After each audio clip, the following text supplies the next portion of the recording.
Stirling Castle dominates the skyline of the city and beyond. There are many myths and legends associated with it, some very well known, such as the Green Lady, a young woman who is said to have saved Mary Queen of Scots from certain death when fire broke out, and the story of the Pink Lady, a young noblewoman whose apparition appears only at night, with the scent of roses following her.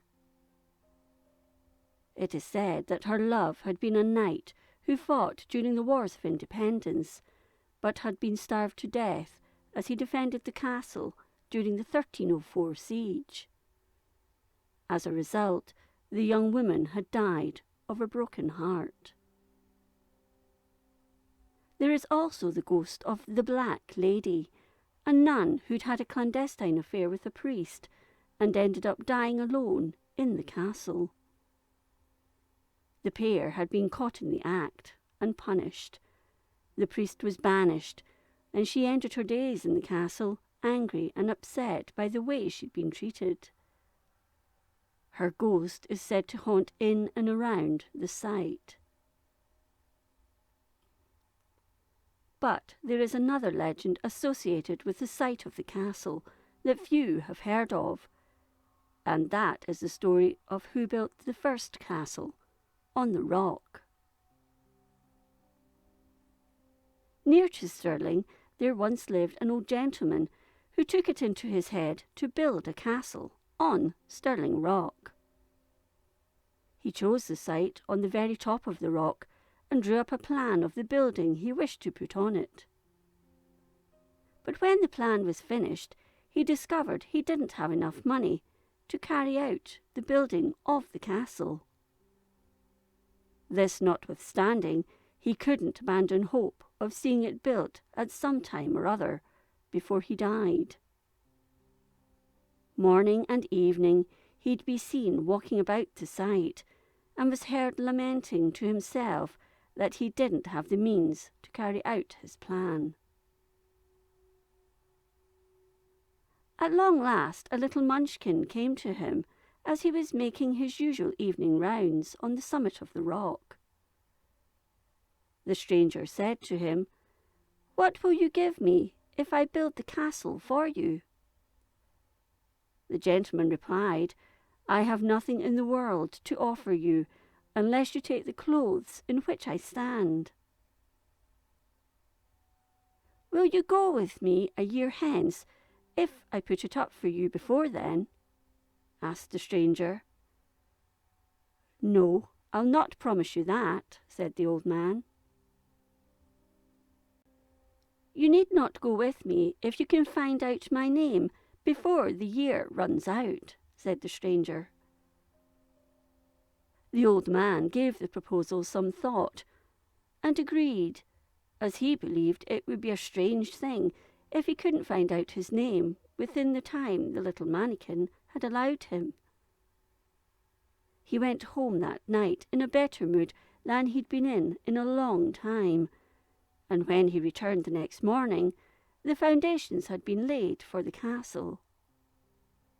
Night after night, the stranger was adding to the building, but on quarter night he wasn't anywhere to be seen at the castle, and nothing was added to the building. When the year was drawing to a close, the building was almost completed. The old man was now getting very anxious, for he'd not yet discovered the stranger's name. He'd asked people in the district, but they had never seen anyone going by the description the man gave, so they couldn't help him. He tried again and again to guess what it might be, but in spite of every effort he made, it was to no avail. Each name he suggested to the little man resulted in a, "No, that's not my name." At last he went to see a wise man in the neighbourhood and asked for his help. The wise man said, "The stranger is a fairy. On the last night of the quarter, follow him to the place where he goes, and stand listening outside, and you will likely hear his name pronounced by somebody or other within." The gentleman returned home, and when the time arrived, he did everything the wise man had advised him. On quarter night he followed the fairy until he saw him enter the fairy knoll. Cautiously he approached, but he didn't have long to wait until he heard a voice inside saying, "Have you come, Thomas, son of Jock?"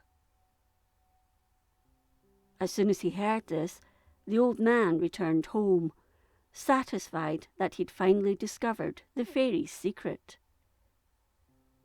He kept it to himself until the last evening of the year had arrived. He then went to the rock where the fairy was waiting for him. The fairy said, "I have finished my work, and you must now go away with me." "No, I will not go with you yet," replied the man. "You must, if you cannot tell me my name," replied the fairy. "Are you not Thomas, son of Jock?" asked the gentleman. Astonished, the fairy replied, "If I am Thomas, son of Jock, 'tis I devised the wicked plot. Thou standest River Mount in sight, and for thee naught have I to-night." And with that, away he flew through the castle wall in a flame of fire, leaving behind him a hole, which neither stone nor wood, nor anything under the sun except horse dung could close. The old man wondered what happened to the fairy after that, for he never saw him again.